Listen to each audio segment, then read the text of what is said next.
आप सोच रहे होंगे 9 रूप तो देवी के होते हैं, फिर बहू? भाई बहू भी तो लक्ष्मी का रूप है। तो जब बहू के पैर पड़ने से घर में समृद्धि आती है तो और क्या क्या होता है, जरा देखिए। रामलाल और श्यामलाल दो भाई थे। दोनों बड़े ही प्यार से साथ ही एक ही घर में रहते, लेकिन दोनों की बीवियों का रवैया एक दूसरे के लिए बिल्कुल ठीक नहीं था।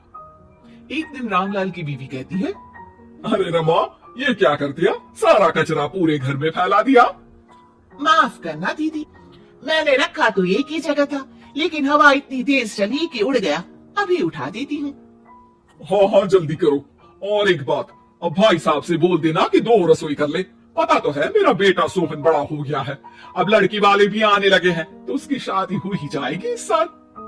हाँ हाँ दीदी, मेरा बेटा विहान भी तो बड़ा हो गया है और उसकी भी तो शादी होनी है। ठीक कहती हैं आप। अब हम ऊपर वाले तल्ले पर शिफ्ट हो जाएंगे। मैं विहान के पापा से बात कर लेती हूँ। बात नहीं करना, शिफ्ट होना है, क्योंकि मैं अब साथ नहीं रह सकती। हाँ हाँ दीदी, ठीक है ना। फिर क्या, हो जाते हैं एक घर के, एक परिवार के 2 टुकड़े और 2 रसोई, दोनों के बेटों की शादी। और फिर शुरू होती है कहानी। अरे मेरी बहू तो ढेर सारा दहेज लाई है, ये देखो, बड़ा टीवी, एसी, कार और गहने भी। दीदी ये तो बहुत अच्छा है, लेकिन है कहाँ आपकी बहू? अब वो सो रही है, थोड़ी रिजर्व टाइप की है ना, अपने ही कमरे में रहती है और ज्यादा बात भी नहीं करती। तभी रमा की बहू की आवाज आती है, माँ कहाँ है आप? जल्दी आइए, नाश्ता ठंडा हो रहा है और मुझे भी भूख लग रही है। आ रही हूँ बेटा, रुक। दीदी चलू क्या? ये लड़की मेरे साथ ही बैठकर खाती है, वैसे भी भूख लगाई है। ये बोलकर वो चली जाती है। तभी श्यामा की बहू बाहर आती है और बाहर की ओर जाने लगती है। अरे बहू, कहीं जा रही हो क्या? क्या है माँ जी, बिना बात की ठोका मत करो, जा रही हूँ मैं। वैसे भी मेरे पापा ने कार घर में रखने को तो नहीं दी है ना। अरे नहीं नहीं बेटा, बिल्कुल बिल्कुल, घूमो घूमो। मैं तो कहती हूँ मुझे भी साथ लेकर जाया करो, शादी घुमा करेंगे। अरे नहीं नहीं, मैं आपके साथ बिल्कुल भी कंफर्टेबल नहीं हूँ। वैसे भी मैं शॉपिंग में जा रही हूँ, कहाँ आपको टांगती फिरूंगी। ये बोलकर श्यामा की बहू निकल जाती है। तभी उसके कान में ऊपर वाले तल्ले से हंसने की आवाज आती है। और ये कौन इतनी जोर जोर से हंस रहा है? ऊपर जाती है, जहां वो देखती है कि रमा और उसकी बहू साथ बैठकर बातें कर रही होती हैं। फिर तो मम्मी जी इतना मजा आया कि मैं क्या बताऊं।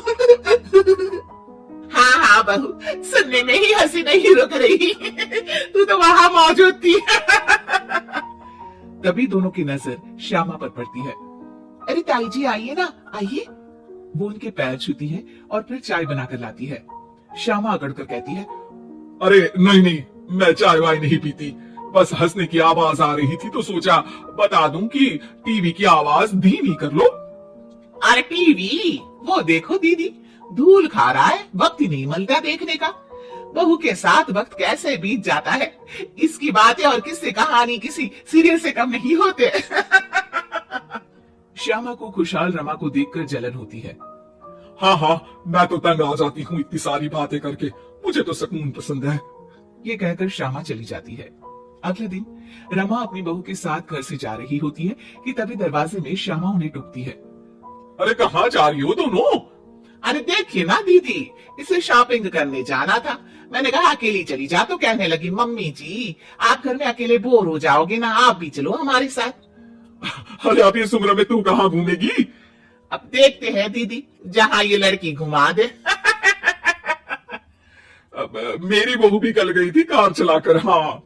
तभी रमा की बहू कहती है, ताई जी मुझे तो कार चलानी नहीं आती, लेकिन हाँ इस सुहाने मौसम में मम्मी जी को स्कूटी की सैर करा देती हूँ। श्यामा का मुंह बंद हो जाता है।